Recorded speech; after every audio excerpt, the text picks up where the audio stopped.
fellow readers. Today I would like to talk about a Newbery Medal winning award author, Christopher Paul Curtis, and his book Elijah Buxton.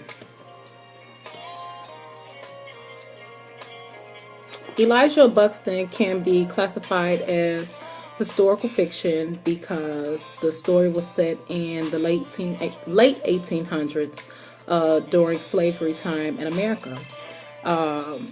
South Buxton, Canada is a fictional place, and today it's known as just the area where slaves went to escape slavery in America.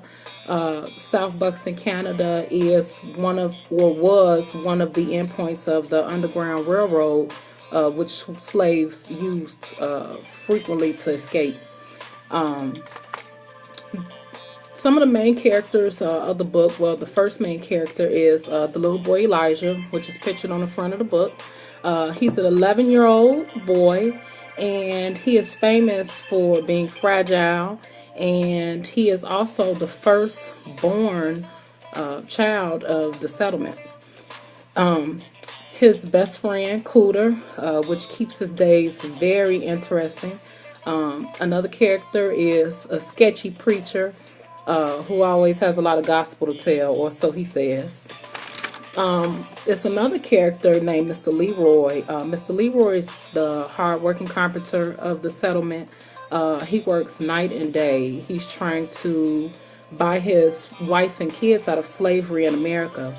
Mr. Travis, which is Cooter and Elijah's teacher.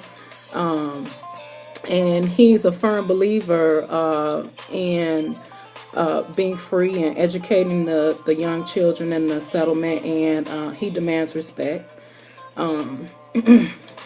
Elijah lives in the settlement of Buxton, and as I said before, it's for runaway slaves, and the Buxton is actually right on the border of the United States. And unfortunately, all people see is in Elijah is that he's a fragile boy, and who's scared of snakes and tends to talk too much. But everything changes when a former slave steals money from Elijah's friend.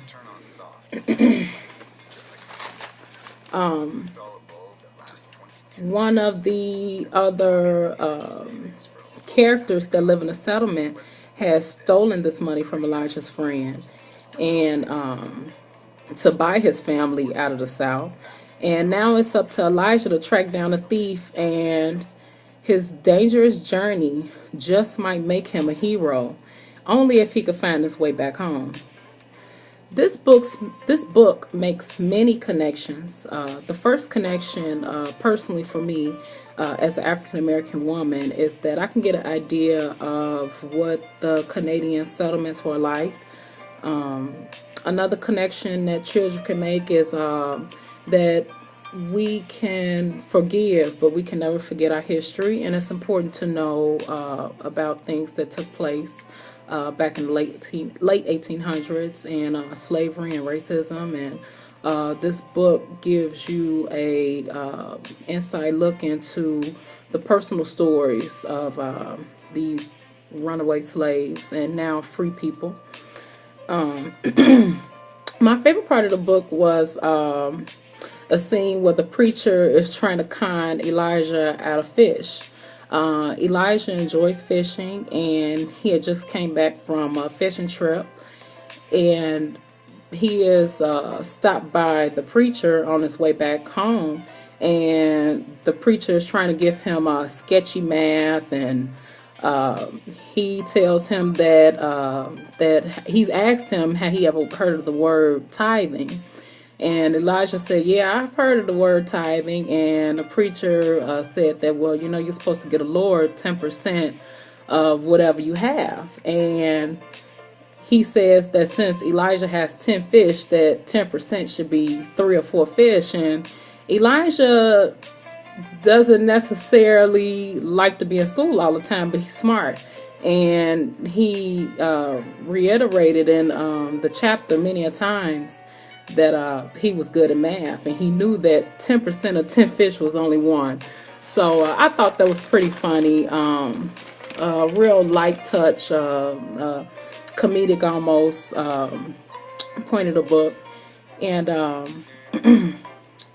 so apparently the preacher can look at the mouths of the fish and tell how old they are, and he comes up with some crazy number of what all the fish ages add up to 122. So you should give me 10% of that. It's just, I mean, he goes on, and it goes on for quite a while in the story about this sketchy math that the preacher is doing. I would recommend this book definitely to educators, as maybe young adults, 4th, 5th grade. And also this book comes with a literary circle edition. You can look for the Scholastic trademark on the back. And if it has the Scholastic trademark, then it also comes with questions and answers in the back of the book, which can help stimulate discussions in a classroom about the book. I would also recommend this book as a literary book club read. It's important to do that because sometimes the language that's used in a book, sometimes that one person might interpret the dialogue one way, but it might be interpreted another way by another person. So it's good to have those discussions to kind of get a clear understanding of what the book is trying to say. And it's a very good book. It's full of adventure. And not to mention that this book has received numerous awards. Just to name a few, it won the Coretta Scott King Award, a winner of the Scott Odell Award for Historical Fiction, winner of the Canadian Library Association Book of the Year. It was a finalist of the Governor General's Literary Award, and also it's an American Library Association notable book. You can find Elijah Buxton paperback in scholastic.com and also your local library. And you can also look for it on online stores such as Amazon.